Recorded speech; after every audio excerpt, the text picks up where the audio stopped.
L'amitié est une chose très compliquée dans le sport en général, mais surtout dans le sport auto. En effet, les places sont chères et quelquefois vous ne devez pas avoir de scrupules pour parvenir à réaliser votre rêve. Pourtant, ces dernières années, 2 pilotes nous ont montré que cette réalité n'était pas toujours exacte. Et aujourd'hui, nous allons nous pencher du côté de la vision d'un pilote. Ce pilote, vous le connaissez, c'est l'un des pilotes les plus titrés de l'histoire de la Formule 1. Hello boys and girls and the other, bienvenue dans ce 7e épisode des plus grandes courses de champion du monde. 7 comme le nombre de titres remportés par le pilote en question, Sir Lewis Hamilton.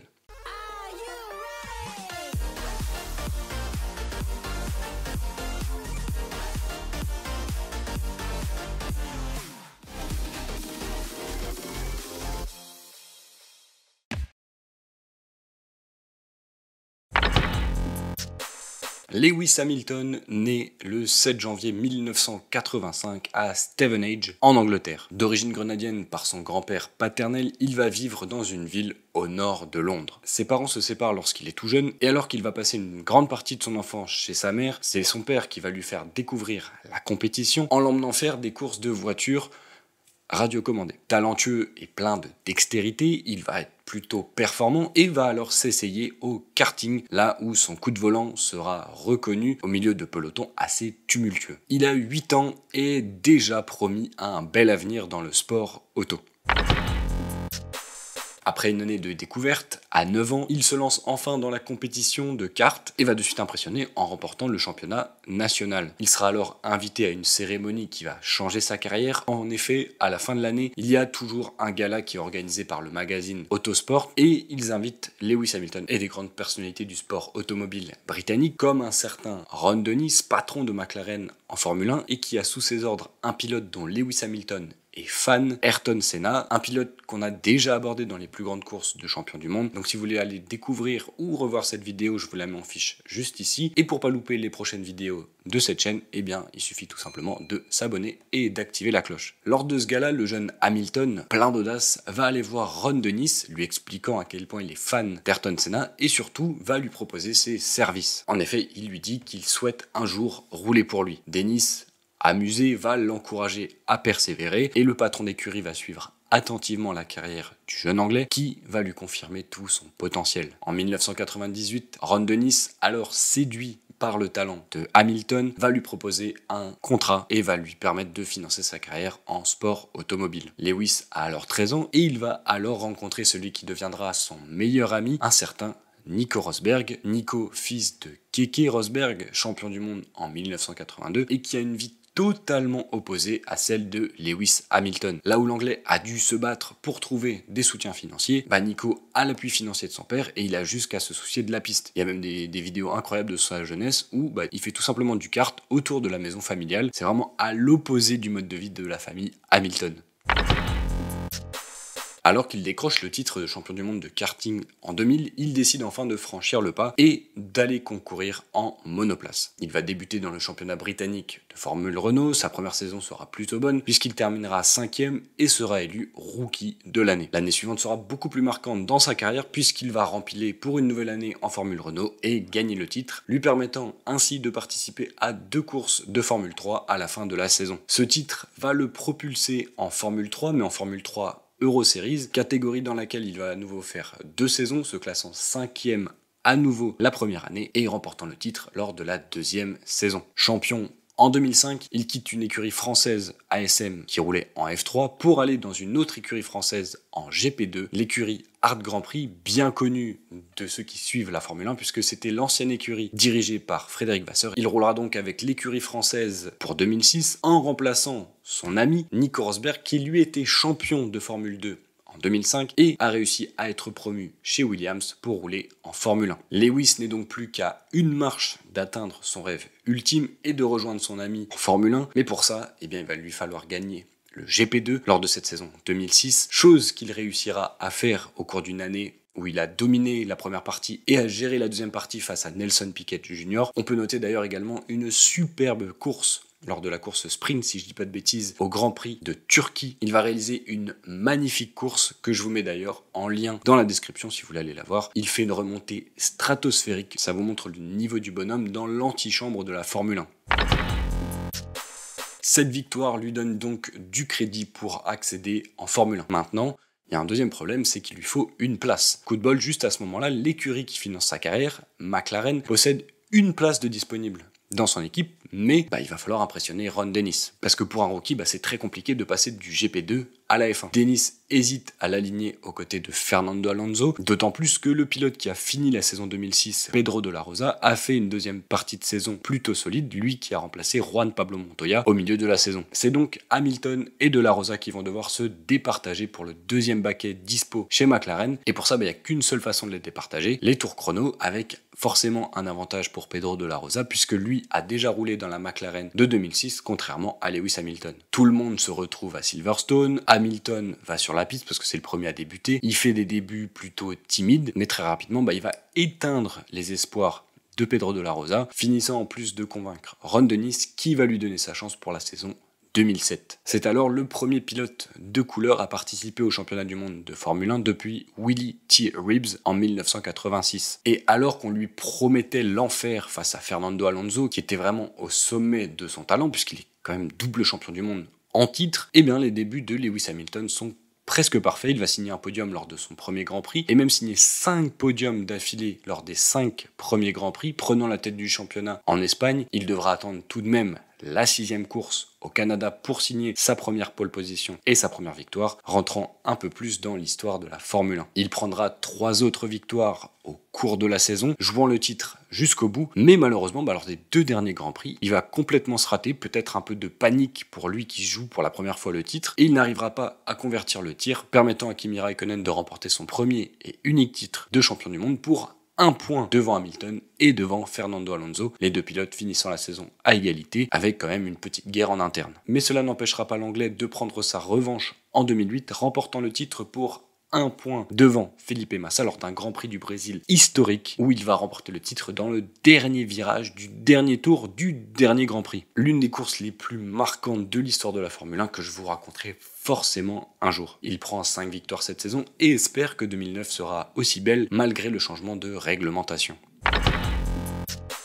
La McLaren est très mauvaise en 2009 et la saison va s'avérer très compliquée. La première partie de saison est horrible pour Lewis Hamilton, qui d'ailleurs se qualifie même 18e lors du premier Grand Prix, mais malgré tout la deuxième partie sera un peu mieux et il va réussir à prendre 2 victoires, finissant 5e du championnat, son pire total. Pour 2010, il est rejoint chez McLaren par le champion du monde sortant, Jenson Button, avec qui il y aura une petite rivalité au début, et ensuite ça va se tasser, les deux vont être très compétitifs pour McLaren. En 2010 d'ailleurs, ils vont tous les deux jouer le titre jusqu'à l'avant-dernier Grand Prix pour Button et jusqu'au dernier Grand Prix pour Lewis Hamilton, qui va prendre 3 victoires cette saison, mais échouera à la 4e place en fin de championnat. S'il a dominé Button en 2010, les rôles seront inversés en 2011, avec Button finissant vice-champion, quand Lewis Hamilton terminera 5e du championnat avec à nouveau 3 victoires. La fiabilité commence à poser problème à McLaren et Hamilton espère qu'en 2012 il pourra jouer pleinement sa chance avec une voiture qui répondra à ses attentes tant en termes de performance qu'en termes de fiabilité. S'il fait le travail en qualif, signant tout de même 2 pole positions lors des 6 premiers Grands Prix, il devra attendre le 7e Grand Prix pour remporter sa première victoire de la saison au Canada, circuit qui va le suivre tout au long de sa carrière. Malgré le fait que 3 autres victoires suivront lors du reste de la saison, il ne pourra pas jouer pleinement sa chance au championnat à cause de trop gros problèmes de fiabilité. Trop c'est trop, l'anglais veut gagner et jouer des titres et il va faire un move que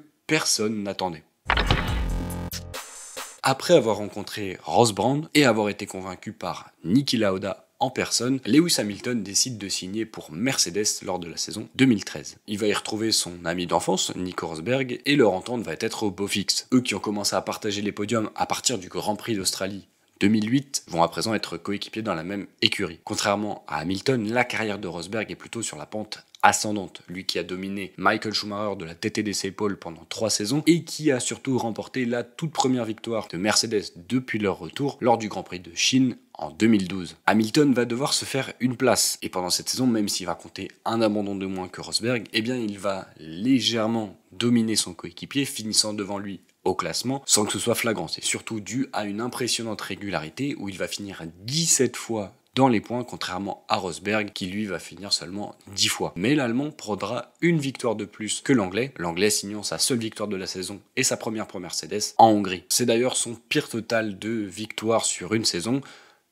au moment de notre histoire. Mais la saison 2014 va être un tournant. En effet, 2014 voit arriver une nouvelle réglementation moteur, une réglementation poussée par Mercedes, et donc, tout simplement, l'écurie Mercedes est au-dessus de tout le monde lors de cette saison, avec une véritable fusée. Hamilton a à nouveau une voiture pour jouer le titre, et cette fois, il n'a qu'un seul concurrent pour remporter le Graal, c'est tout simplement son ami et coéquipier, Nico Rosberg. Il démarre bien en signant la pole position, mais malheureusement sera contraint d'abandonner après seulement 3 tours à cause d'un problème moteur. Nico Rosberg ne se fait pas prier pour remporter sa 4e victoire en carrière, infligeant un 25-0 à son coéquipier, qui va rectifier un peu le tir en Malaisie en signant son premier grand chelem, c'est-à-dire pole position, victoire, meilleur tour en course et surtout tous les tours en tête. Il revient à 18 points de son coéquipier allemand et nous arrivons donc à la 3e course de la saison, le Grand Prix de Bahreïn 2014, 900e épreuve de l'histoire de la Formule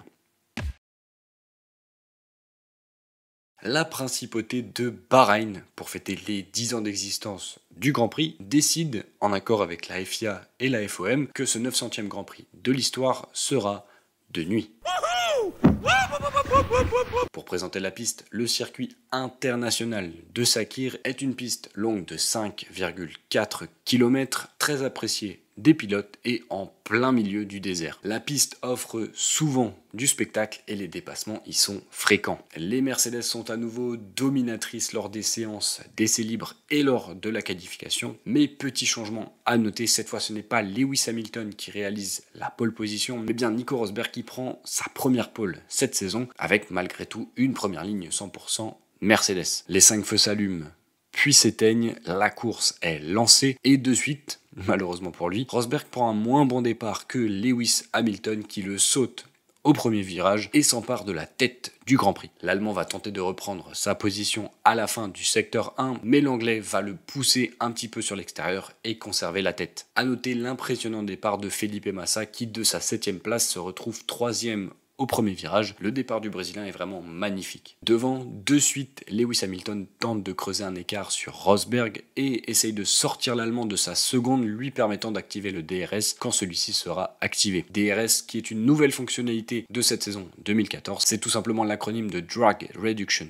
System, qui est le système de l'aileron arrière mobile permettant de gagner quelques km/h en ligne droite. L'Anglais va y parvenir grâce notamment au fait de signer le meilleur tour en course lors du tour 5. Rosberg est alors à plus d'une seconde, mais on apprend par l'intermédiaire de son ingénieur via sa radio que Nico est tout simplement en train d'économiser ses gommes et de l'essence pour potentiellement les utiliser un peu plus tard dans le Grand Prix. Un avantage sur Hamilton pour la suite du Grand Prix ? C'est ce qu'on verra. Au 7e tour, on voit quelque chose d'assez exceptionnel. Maldonado va passer proprement Esteban Gutiérrez. Vous trouvez pas ça fou ? Attendez, on en reparle un peu plus tard. On a pas mal de batailles un peu plus bas dans le classement, alors que vraiment devant, ils sont que 2. Les 2 pilotes Mercedes sont sur une autre planète, car après seulement 11 tours, ils ont déjà 10 secondes sur la Williams de Felipe Massa, qui est motorisée par Mercedes, ce qui montre à quel point la Mercedes, la voiture en elle-même, est juste incroyablement forte. À partir de ce 10e tour, on voit les premiers arrêts s'effectuer et on peut observer que l'undercut est vraiment super efficace. Et si vous comprenez pas ce que veut dire le mot undercut, eh bien je vais faire appel à un ami qui n'était pas apparu depuis très longtemps dans les vidéos, le docteur F1. Et tout de suite, le cours du docteur F1. L'undercut, qu'est-ce que c'est ? Eh bien c'est tout simplement s'arrêter plus tôt que le pilote qui vous précédait pour espérer faire des temps plus rapide que lui avec vos pneus frais et ainsi le dépasser quand ce pilote s'arrêtera. C'était le cours du docteur F1.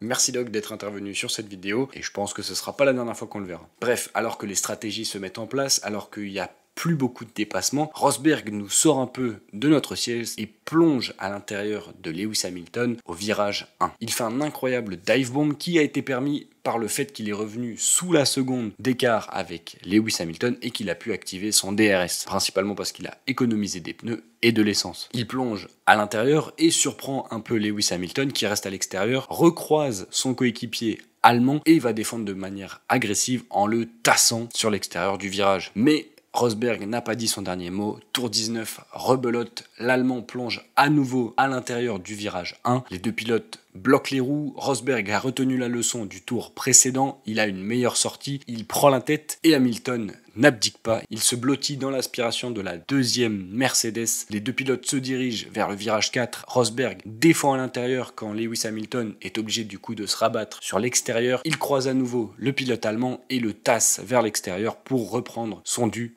la première position. Mais Hamilton comprend alors dans cette situation que ses pneus sont en train tout simplement de ne plus avoir de performance et il décide à la fin du tour de rentrer au stand. Comme je vous l'ai expliqué, l'undercut est super efficace à Bahreïn et Lewis Hamilton, qui rentre en premier, devrait normalement ressortir loin devant Rosberg quand l'Allemand s'arrêtera. Rosberg va pas attendre très longtemps pour effectuer son arrêt puisqu'il effectue le tour suivant et effectivement il ressort à 3 secondes. Donc voilà, il a perdu un peu de temps, mais il y a une grosse observation à faire, c'est que Mercedes a switché les stratégies entre Rosberg et Hamilton. Les deux étaient partis en pneus soft et à présent, après cet arrêt, Lewis Hamilton a à nouveau remis des pneus soft quand Rosberg a mis des pneus médium. Ce qui fait que pour le dernier arrêt, Hamilton sera obligé de mettre des médiums, pneus moins performants que les softs, quand Rosberg, lui, pourra avoir la possibilité de repasser sur les softs, et donc on devrait avoir un beau combat en fin de Grand Prix. 5 tours après leur arrêt, Hamilton possède 7 secondes d'avance sur Nico Rosberg, et il exploite parfaitement ces pneus qui sont bien plus performants. Les deux voitures vont s'envoler et si Hamilton gère parfaitement le Grand Prix devant, tout est relancé au 41e tour. Vous vous souvenez quand je vous parlais de Maldonado et de son dépassement sur Gutiérrez ? Eh bien, Crash Thor, comme on avait pour habitude de l'appeler à l'époque, va s'arrêter également à son stand pour changer ses pneus et lorsqu'il ressort, eh ben, il va tout simplement faire l'intérieur à Gutiérrez. Mais quand je vous dis l'intérieur, c'est vraiment au sens littéral. Il va percuter le Mexicain alors qu'il était censé lui laisser la position et Gutiérrez va se retrouver dans le Space Mountain, il va faire un looping, boum, et sa voiture va être détruite. Pas de blessure physique, mais par contre sa voiture c'est mort, elle repartira pas, il est obligé d'abandonner et c'est alors qu'on a la sortie de la voiture de sécurité. Tout le monde va se regrouper et notamment Hamilton et Rosberg. Ça va nous permettre de voir l'une des spécialités de Mercedes, le double arrêt au stand. Hamilton rentre, on lui change les pneus, il repart. Rosberg arrive pile poil à ce moment-là, on lui change ses pneus et il repart également. Une spécialité incroyable qui va leur faire gagner beaucoup de grands prix dans le futur. Mais comme je vous l'ai dit, si vous l'avez retenu, les compositions de pneus sont alors inversées, avec Hamilton en pneus médium et Rosberg en pneus soft. On aura une reprise de la course au 47e tour et à 10 tours de la fin, le classement est le suivant. Hamilton est devant Rosberg. En 3e position, on trouve Sergio Pérez devant son coéquipier Nico Hülkenberg. Les Force India performent extrêmement bien sur ce Grand Prix. Vient ensuite en 5e place Jenson Button devant Sébastien Vettel et Ricciardo. Les Williams ont dégringolé au classement et sont 8e et 9e avec Massa devant Bottas et la 10e place est occupée par Fernando Alonso. 10 tours avec beaucoup d'action puisque de suite Rosberg tente d'attaquer Lewis Hamilton au virage 1. Même s'il reste derrière, il a des meilleurs pneus et donc il retente sa chance au virage 4. Hamilton sort les muscles et serre son coéquipier sur l'extérieur du virage. Lewis reste devant et il tente de s'échapper en éjectant Rosberg de sa zone DRS. Mais il n'y arrive pas et Rosberg va à nouveau tenter 2 fois sa chance au 52e tour, soit 5 tours avant la fin du Grand Prix. Ces attaques pourraient faire basculer le Grand Prix. Au virage 1, Rosberg plonge à nouveau. Hamilton est aussi agressif. Les positions ne changent pas. Hamilton reste devant, mais le virage 4 se profile. Ce sera la dernière chance de Nico Rosberg qui tape dans ses pneus et qui ne devrait plus pouvoir attaquer derrière. Les deux pilotes se retrouvent au virage 4. Hamilton à l'intérieur, Rosberg à l'extérieur. Lewis continue d'être agressif sur son coéquipier, il le tasse vers l'extérieur, mais cette fois Rosberg ne lâche pas. Les deux pilotes sont au coude à coude, roue contre roue. L'Allemand est sur la bonne trajectoire pour le virage suivant qui est un virage à gauche. Va-t-il réussir à prendre la tête ?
Hamilton reprend donc 7 points à son coéquipier. Si la célébration pleine de complicité avec Rosberg est belle à voir, ce sera surtout la dernière fois qu'on les verra aussi complices. Plus la saison va avancer et plus malheureusement l'amitié va être mise de côté au profit du titre de champion. Une amitié détruite pour réaliser le plus grand des rêves pour un pilote automobile. Les déclarations vont sortir dans la presse, on sent que les deux pilotes ont de plus en plus d'animosité entre eux et ce qui devait arriver arriva. On verra à Spa un premier contact entre les deux, contact dans lequel Nico Rosberg est le fautif, ne freinant pas au virage des combes et taillant le pneu de Lewis Hamilton qui, à cause d'une crevaison, va passer une course galère. Malgré tout, Lewis Hamilton parvient à remporter le championnat en fin de saison grâce à une victoire à Abu Dhabi. 2015 est une année de domination flagrante de l'anglais sur l'allemand, Hamilton ayant pris l'ascendant psychologique sur son coéquipier. Le discours est rompu comme peut le montrer la cool room du GP des USA 2015, mais c'est à ce moment-là qu'une porte va s'ouvrir pour Nico Rosberg, mais ça, c'est une autre histoire. Alors qu'il avait démarré sa carrière sur les chapeaux de roue, Hamilton est rentré petit à petit dans le rang et sera de plus en plus à la lutte avec ses coéquipiers alors qu'il avait tendance à les dominer au début de sa carrière. Si 2013 était une saison de découverte, Hamilton devait impérativement se faire sa place chez Mercedes face à son coéquipier allemand déjà bien implanté dans l'écurie. De ce fait, parce qu'il a su résister aux attaques constantes de Nico Rosberg tout au long du Grand Prix, parce qu'il s'est affirmé face à son coéquipier et qu'il a montré à Mercedes que l'écurie pouvait compter sur lui dans les années à venir, il me semble évident que ce Grand Prix de Bahreïn 2014 a permis à Hamilton de construire ses titres 2014 et 2015, une course qui est pour moi la plus belle de sa carrière de champion du monde. Ladies and gentlemen, nous voici à la fin de cette vidéo. J'espère que j'aurai réussi à vous transmettre la folie de cette course dans une saison où il y avait très peu de suspense. Malgré le fait que les Mercedes étaient loin devant, on avait une réelle bataille pour la victoire. Hamilton et Rosberg est l'une des plus grandes rivalités de l'histoire de la Formule 1 et son histoire en elle-même est tout à fait incroyable, passant d'amis d'enfance à ennemis rivalisant pour le titre. Si cette vidéo vous a plu, pensez à la liker, pensez également à vous abonner et à activer la cloche pour pas louper les prochaines vidéos, notamment les prochaines vidéos des plus grandes courses de champions du monde. D'ailleurs, j'ai cité dans cette vidéo le nom du prochain protagoniste de cette série, donc n'hésitez pas à me donner votre pronostic dans l'espace commentaire. N'oubliez pas de passer sur tous mes réseaux sociaux pour en apprendre un peu plus sur l'histoire de la Formule 1 et pour parler également de Formule 1 un peu plus actuelle. À droite et à gauche, vous trouverez d'autres vidéos à voir ou à revoir, et moi je vous dis au revoir et à la prochaine.